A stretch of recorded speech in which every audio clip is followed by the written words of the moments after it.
No comparison on your journey to supersize and grow your business. Sharon Horne-Ellstrom here with Supersize Business. And today we're talking about confidence, no comparison, not comparing ourselves to others.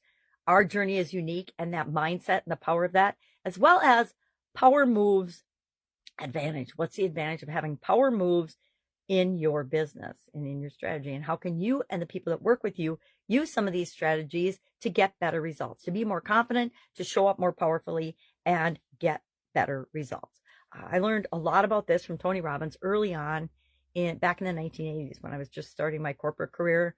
And I found it really powerful when it came to presentations, giving presentations, or negotiations. I was involved in a lot of negotiations in corporate America with different unions, with different employees, hiring and letting people go, etc. And I found that if I used some of these power moves, they boosted my confidence and they helped me to appear more powerful than I was feeling at the beginning of the interchange or the interaction. So one of the biggest things we need to remember, and I fell prey to this in the beginning when I first went from the offline world to the online world and started playing on the internet, I found myself following and watching what other people were doing and comparing myself to them, which I never really did that in corporate America. I was just doing my own thing. But for some reason, the internet is always pitting us against one another in ways that I didn't experience in the offline world, and I don't experience in the offline world. And so I found myself comparing myself to to other people, and I was like shocked, and I stopped. One day I just went cold turkey, and I realized that that was holding me back. It was preventing me from taking the actions I needed to take because I spent all my time and energy following these different trails, following different people, trying to figure out who to follow, whose systems to use, whose training to take.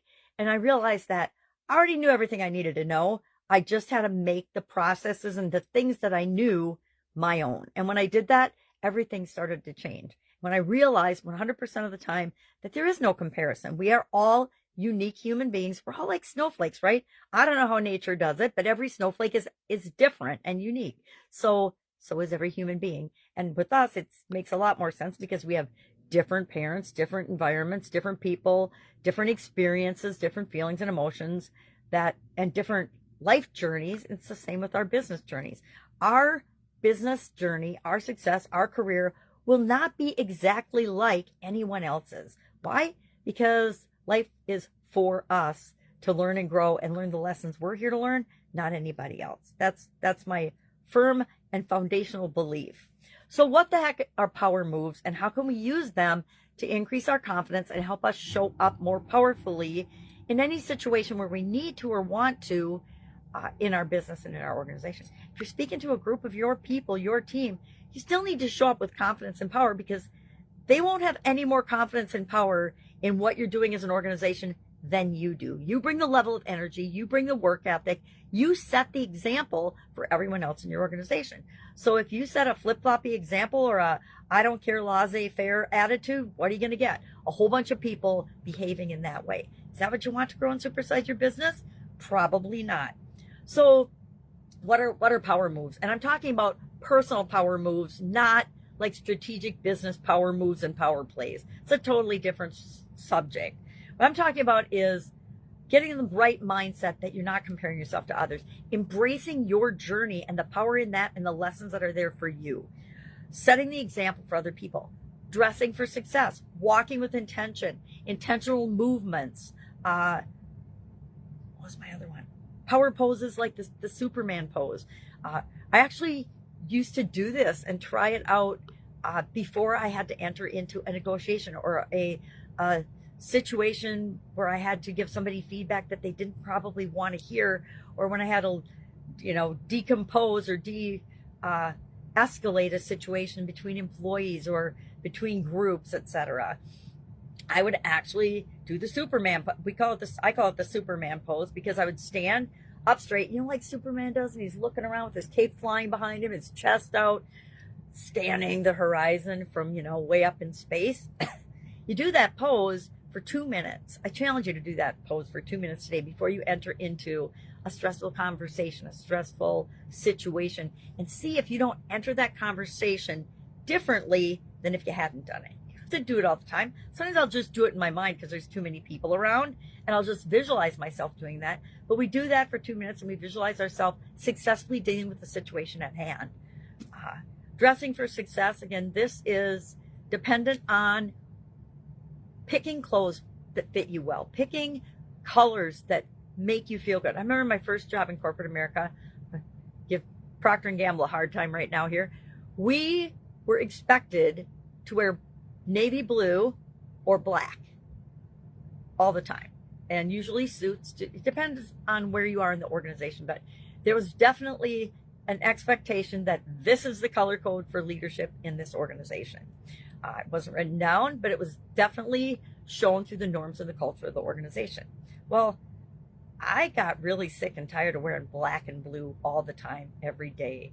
And we didn't have uniforms, so I wished we had uniforms back then because it would have made life a whole lot easier than having to have a whole closet full of black and navy blue clothes. Why?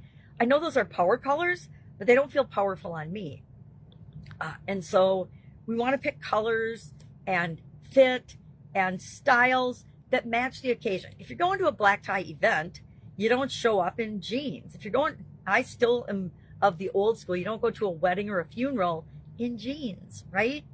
But then I also grew up in the days when you went to mass in a dress every single day. And I went to grade school where we had to wear dresses to grade school.